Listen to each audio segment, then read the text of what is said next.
नमस्कार दोस्तों, मैं विनय दुबे मुंबई से। जुड़ेगा भारत, जीतेगा इंडिया, इस स्लोगन के साथ मुंबई के आलीशान 7 स्टार होटल ग्रैंड हयात में सारे विपक्षी दलों की एक बैठक आयोजित की जाती है, जहां पर ये चर्चा किया जाता है, आत्मचिंतन किया जाता है कि कैसे भी करके लोकसभा 2024 के चुनाव में भारतीय जनता पार्टी को और खास तौर पर नरेंद्र मोदी को कैसे रोका जाए। इसको लेकर लगातार 2 दिनों तक आत्मचिंतन और आत्ममंथन बैठक के तौर पर यहाँ पर किया गया। नतीजा ये रहा कि दुनिया को दिखाना भी है, तो इसके लिए कुछ कमेटियों का गठन कर उसकी खानापूर्ति भी कर दी गई। लेकिन सबसे बड़ा सवाल यह है कि क्या वाकई में इंडिया गठबंधन जो है वो नरेंद्र मोदी को रोक सकता है? आखिर संवैधानिक तौर पर इनके पास क्या ताकतें हैं? और सबसे बड़ा सवाल जो था कि आखिर नरेंद्र मोदी के सामने प्रधानमंत्री के तौर पर इंडिया के कौन सा ऐसा चेहरा होगा, इस गठबंधन का ऐसा कौन सा चेहरा होगा जो 2024 के लोकसभा चुनाव में नरेंद्र मोदी के सामने विपक्षी दलों की तरफ से प्रस्तुत किया जाएगा। बैठक मुंबई में थी, तो जायज़ है कि यहाँ के जो राजनीतिक गलियारों की जो खबरें हैं वो मेरे तक ज़रूर पहुँची हैं।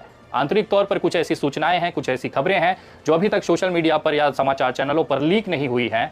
उसी को लेकर आपके सामने एक छोटा सा विश्लेषण मैं प्रस्तुत करने जा रहा हूँ। आपके मन में जो सवाल है कि आखिर नरेंद्र मोदी के सामने कौन, उसका जवाब आपको इस वीडियो के अंत में आते आते मिल जाएगा। लेकिन सबसे बड़ा सवाल आज भी जो हर भारतीय के मन में है कि क्या वाकई में भारतीय गठबंधन नरेंद्र मोदी और खासतौर पर भारतीय जनता पार्टी के सिस्टम के सामने लड़ने के काबिल भी है? आखिर इंडिया गठबंधन की ताकत क्या है? अगर आंकड़ों में बात किया जाए तो आंकड़ों के हिसाब से इंडिया गठबंधन, जो कि शुरुआती दौर में केवल 20 पार्टियां थी, दूसरे बैठक में 24 पार्टियां हुई और आज मुंबई में जो तीसरी बैठक इंडिया गठबंधन की आयोजित की गई उसमें 28 पार्टियों ने सहभागी हुई और इसके अंदर तमाम कमेटियां बनाई गई।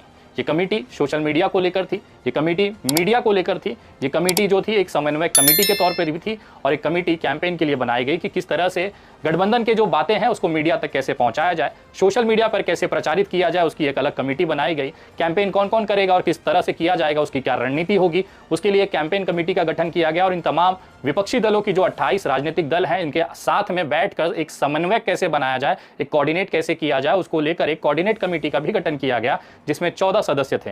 इन 14 सदस्यों की लिस्ट तो आपने सोशल मीडिया पर देख ली होगी। अगर आप तक ये लिस्ट नहीं पहुंची है तो आपके लिए मैं ये दोबारा पढ़ने की कोशिश करता हूं।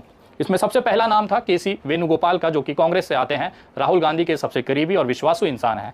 दूसरे नंबर पर आते हैं एनसीपी के शरद पवार। तीसरे नंबर पर हैं टीआर बालू, जो कि डीएमके से आते हैं। चौथे नंबर पर झारखंड के मुख्यमंत्री हेमंत सोरेन हैं, जो कि जेएमएम पार्टी से आते हैं। पांचवें नंबर पर उद्धव ठाकरे गुट के शिवसेना के जो प्रवक्ता हैं संजय राउत और राज्यसभा सांसद हैं, उनको रखा गया है। बिहार के उप मुख्यमंत्री तेजस्वी यादव को भी इसमें जगह दी गई है।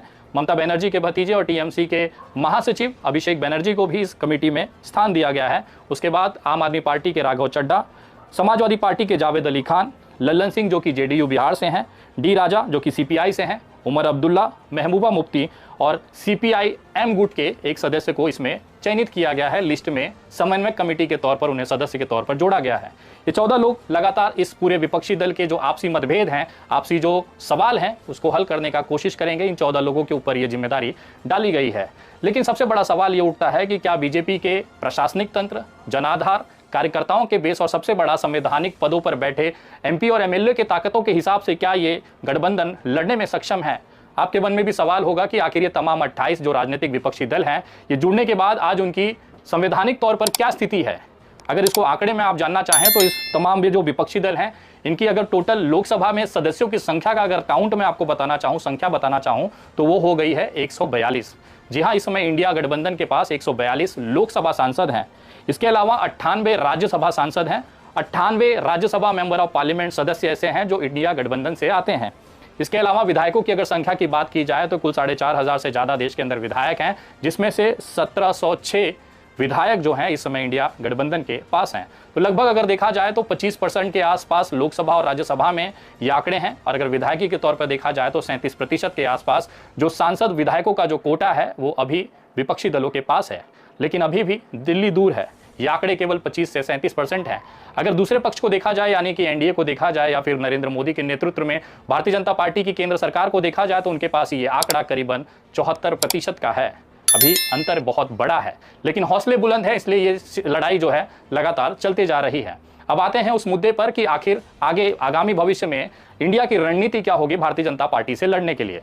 लेकिन यहां पर सबसे बड़ा सवाल यह उठता है, भारतीय जनता पार्टी का तो लोकसभा चुनाव 2024 में होना है, लेकिन उससे पहले सीटों का बंटवारा एक राजनीतिक दल जो कि विपक्ष का है, उन दो विपक्षी दलों के अंदर आपसी जो मतभेद हैं, मनभेद हैं, उसे कैसे दूर किया जाएगा। अगर उदाहरण के तौर पर उत्तर प्रदेश के मायावती बहुजन समाज पार्टी और समाजवादी पार्टी का जो टकराव है, अगर उसको देखते हुए अगर आप निर्णय लेंगे कि इंडिया गठबंधन टिक पाएगा, तो ये सबसे बड़ा एक सवाल है कि आखिर इस तरह की जो स्थितियां हैं उससे कैसे ये इंडिया गठबंधन निपटेगा। तो उसका भी हल इस बैठक में किया गया है। दरअसल इंडिया गठबंधन में बहुत सारे स्तर की कमेटियां बनाई गई हैं, जिसमें कि प्रदेश कमेटी है, उसके बाद राष्ट्रीय कमेटी है। अगर उदाहरण देकर मैं समझाना चाहूं तो महाराष्ट्र का उदाहरण सबसे बेहतर होगा। महाराष्ट्र में उद्धव ठाकरे, शरद पवार और कांग्रेस की महाविकास आघाड़ी गठबंधन की एक कमेटी तैयार होगी।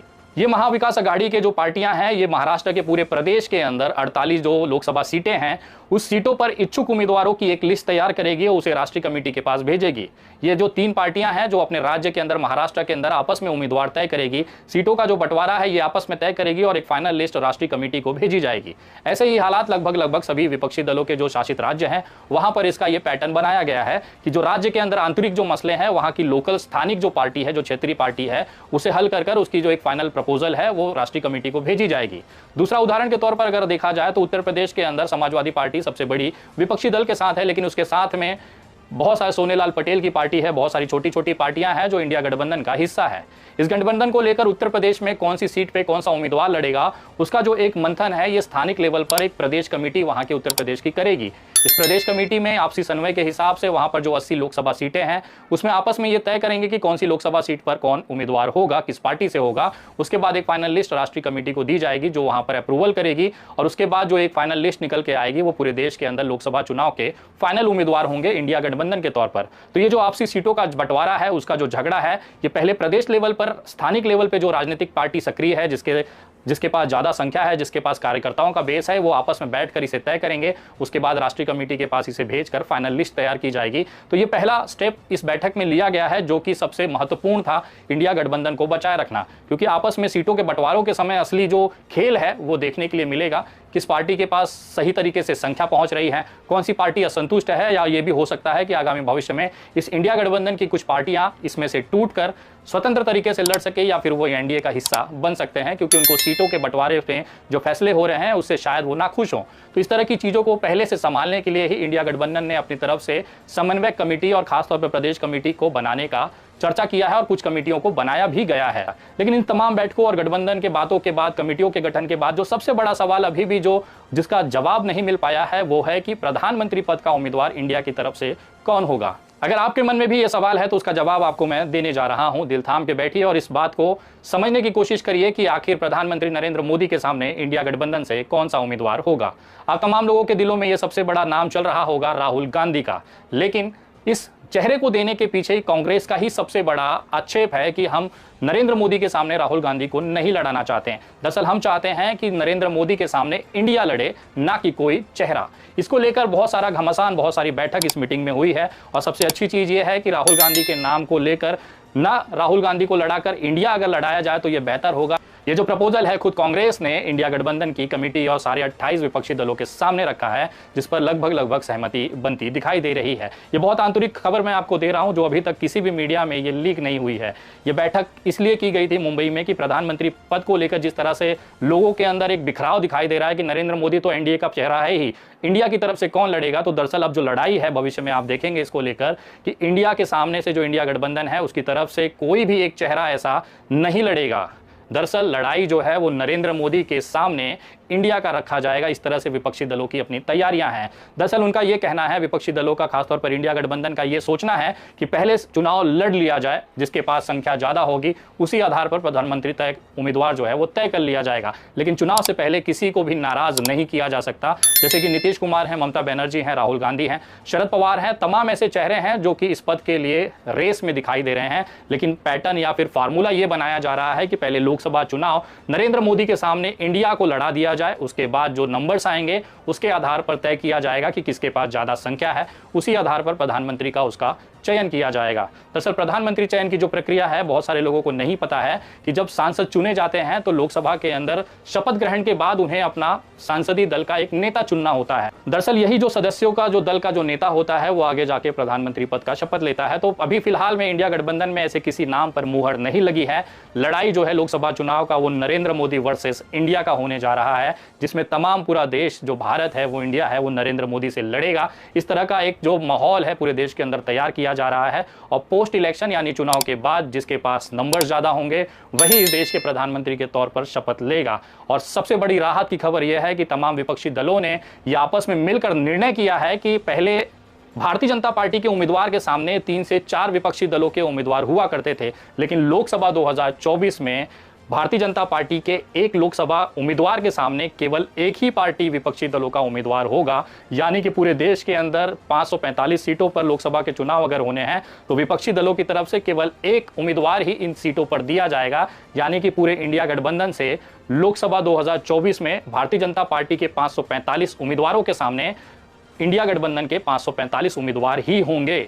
ये सबसे बड़ी राहत की खबर है। इसका मतलब ये होता है कि अगर किसी सीट पर भारतीय जनता पार्टी को एक वोट पड़ रहा है, उसके सामने जो विपक्षी दल यानी कि इंडिया गठबंधन का जो उम्मीदवार है उसको उसी समय पर 3 से 4 पार्टियों के वोट उसको पड़ेंगे। यानी अब ये जो लड़ाई है ये भारतीय जनता पार्टी से वर्सेस अनेक विपक्षी दलों की है। अगर उदाहरण के तौर पर अगर आप देखा जाए तो अगर एक महाराष्ट्र की कोई मुंबई की अगर एक सीट ली जाए जहां से भारतीय जनता पार्टी का एक उम्मीदवार होगा, उसको बीजेपी का एक वोट पड़ेगा, तब तक विपक्षी दलों की जो कि इंडिया गठबंधन है वहां पर उद्धव ठाकरे गुट का एक वोट, एनसीपी का एक वोट और कांग्रेस का एक वोट पड़ चुका होगा। यानी एक वोट के बदले 3 वोट। इस तरह का जो लड़ाई है विपक्षी दलों ने, खासतौर पर इंडिया गठबंधन ने ये तय किया है कि इस बार का चुनाव इसी पैटर्न पर लड़ा जाएगा, तभी जाकर कहीं नरेंद्र मोदी को रोका जा सकता है। ये सकारात्मक पहल जो गठबंधन इंडिया गठबंधन ने शुरू किया है उसका पूरा देश स्वागत करता है। इसी पैटर्न की जरूरत है इस देश के अंदर नफरती ताकतों को रोकने के लिए। अगर इस तरह की चीजें जमीनी हकीकत पर मुमकिन हो गई और भविष्य में इस तरह का गठबंधन टिका रह गया तो समझिए कि भारतीय जनता पार्टी को रोका जा सकता है।